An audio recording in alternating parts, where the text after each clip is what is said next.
Okay. So as I was talking about earlier, first of all, this is Evan Keeling. Evan's one of the senior specialists, graphic specialists here. And Evan has really kind of figured out a pretty challenging process, which is tactile printing. You know, and some samples here, this reader rail over there. The direct-to-surface printer that we have, the OSE over here, has that ability, and we've used it quite a bit to do Braille. But also another process he's going to show right here in this particular example for an exhibit that was at Natural History. So I'm going to turn it over to you. Sure. So as Scott said, our printer has, a direct surface printer has white ink, but it also has varnish. So it can create, the glossy, matte and glossy look, which is really cool for visuals like this. But it also is a material that can be built up. So through a process of layering, we can build it up to create a tactile environment. You can, if you want to get deep into it, you can tactily set up something to make the imitation of brush strokes. This is a sample from the printer. But what I started doing a lot was printing Braille and raised line and raised letters. And so this is a process of usually done within Illustrator with the choke points, because you can't just tactily raise the dots just straight up, because then they just become a little column with, not sharp edges, but just sort of little edges. But to create the dome, for Braille, I have a three-layer process where I choke it in a little bit at a time and do certain print layers. And the thing about the varnish that is great is varnish kind of comes down liquid and then is heated, so it kind of domes out a bit, and you get a great sort of rounded surface for it. And it's a process that it took over time. There's a lot of laying down layers, using a caliper. I don't know, is there a term for the caliper that you can set on something? Dial indicator. Yeah, but dial indicator. But like using a caliper to check the height of it, wandering up to signs we have around that have been printed outside with Braille and checking what their height is and making sure that I get a really good height that gets a nice circle and a round layer, but still is readable. And with this, that's where the expert users that the accessibility office would bring in is we rely on that to find out, are we getting the letters separated enough? Are we getting the height right? Is it readable? Can you find this raised line image really well so you can get to the QR code so that you can get the voice translation that we have? And so that's, I've now got that to a good space of being able to do it very quickly with the proper Braille. And I have started, the thing that was really interesting that we did is we did the testing for the Bortle rail in the exhibit. What's the exhibit called? Lights Out? Is it Lights Out? It's Natural History. In Natural History. Natural History did an exhibit about the night sky, and they wanted to make it accessible to low to no vision visitors. And so we did a prototype of the night sky talking about light pollution. So this has some sort of patterning on it because we were testing out, because everything we print, we put a coating on it to protect it, a protective coating. We were really worried about that protective coating then making it so the textures would be dulled out. So we did a lot of testing with that. But with this, I was provided with an Illustrator file of shapes for the exhibit, but then, and a sort of a sense from the designer of how high, the different heights they wanted elements, and the different, if something like the stars had to come to a point, so I worked with that in developing, so while with Braille, I can just sort of take the circles, highlight them, and say, change the diameter. And it kind of changes the diameter for all of them. When working with these elements, the little stars in the Milky Way have to be one height. The big stars have to be another height. The trees have to be another height. So I have to work with them separately, creating different layers for them. And then when you start dealing with different profiles, I can't just sort of take a star and reduce it in the same manner you can a circle, because you'll lose some of the definition. And so it's about finding those different layers. I think this was about 30 layers of varnish, if not more. And I had 7 different files that I had to lay over top. And then you find different elements like this. The varnish actually has a yellow tint to it. So if you're then printing raised letters over printed material like white text or things like that, it'll start yellowing out. So then I started developing a process where I would each time, not each print, so each time I switched a choked in layer, I would print white or the color over top of it, so that the color would be maintained throughout the whole entire print. And you would get sort of the color design vision as well as the textural elements to it.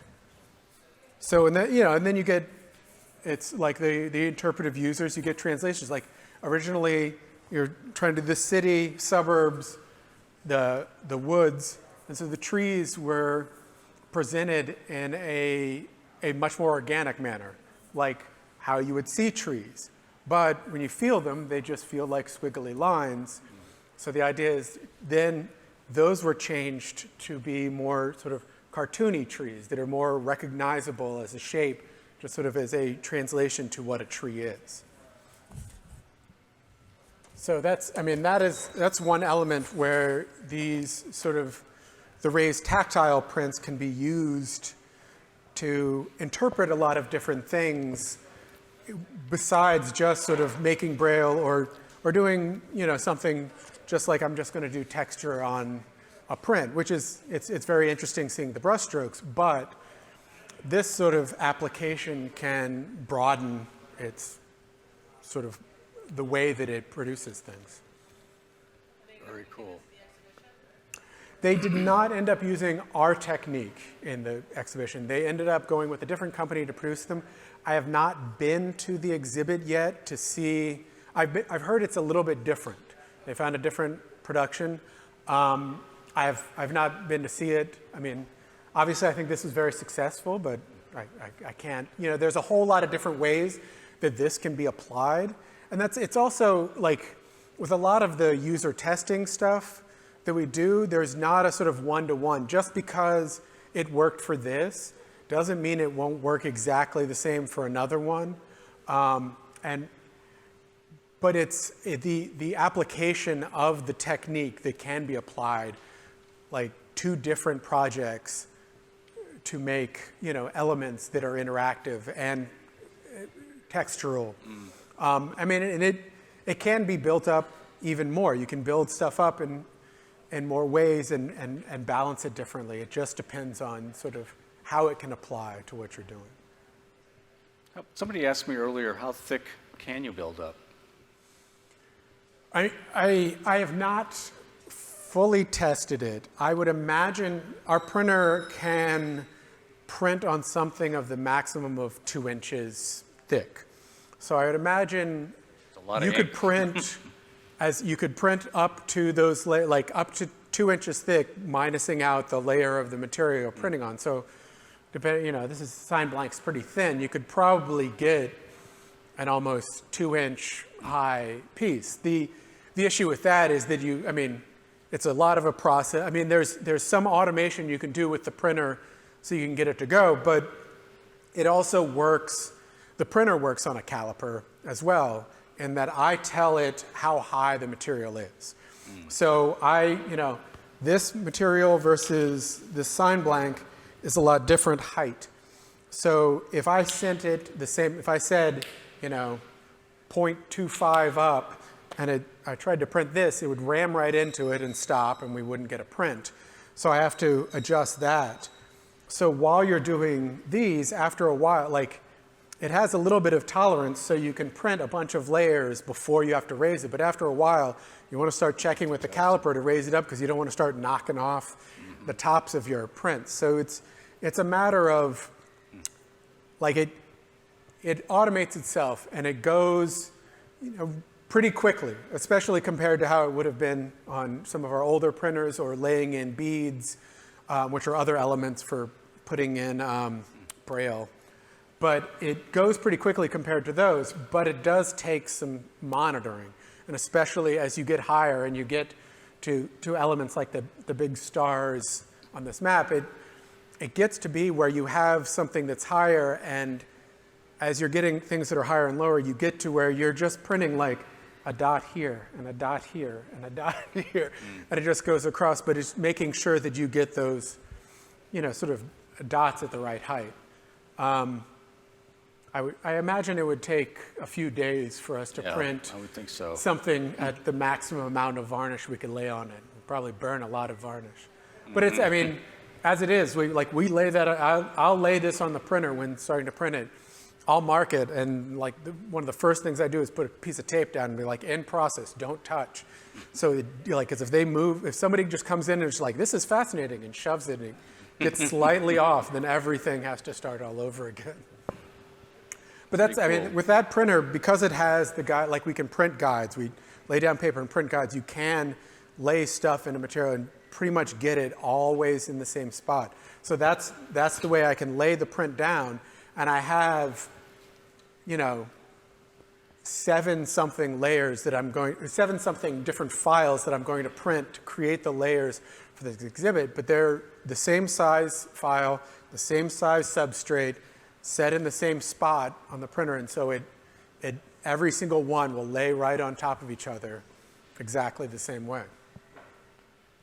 Pretty cool. I mean, when Evan's talking, one of the things that is obvious, this is a process that involves a lot of players. We've got the testers that are looking at it, giving us the feedback, obviously coming from design as well.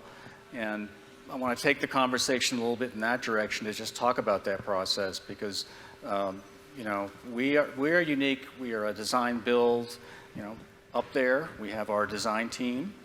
And one of the things that works out really well that I enjoy is that early on in a project, we can have conversations about ideas and actually do sampling right off the bat to start things. So when we're in that early stage of a project and we're thinking about materials and font and color, we can actually test that out. And that's often the case at the very beginning of any project, but it's fun to see that happen. And after this, we can walk up and around and look at some of the materials there of a touring exhibit that we did for moms.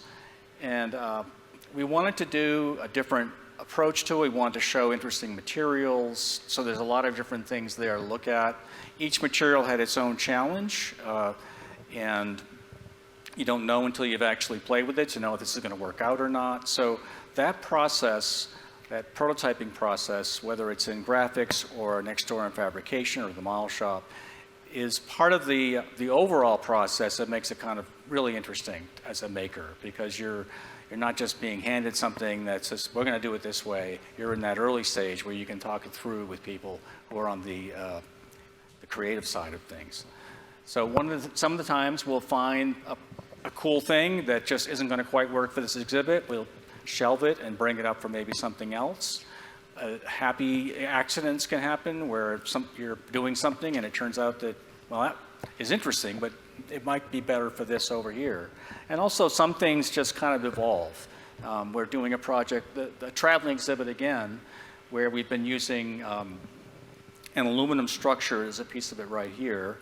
And very involved, large structures. We're doing 4 copies, big production.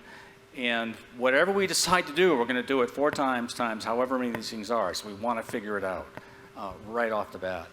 And that process involves not just our shop, but of course the shop next door as well. I think that sometimes what ends up happening is the drawing set gets handed off to the fabricator, and the fabricator pretty much picks it up from there. And so you miss that really kind of neat opportunity to nuance the project in some fashion, or move it in a more creative way, but also in a way that's actually buildable. And that's the challenge. There's a lot of great ideas out there, and as we talked about earlier before this talk, the challenge is the material. Is it robust? Is it going to be recyclable? All that. So I would encourage you to look around and look at some of the projects that we've done here. I know it's kind of late, and you're probably getting kind of hungry, but I wanted to open up for any questions you might have about either the process or Evan's work here, and also just to, look around. All right. Thank you.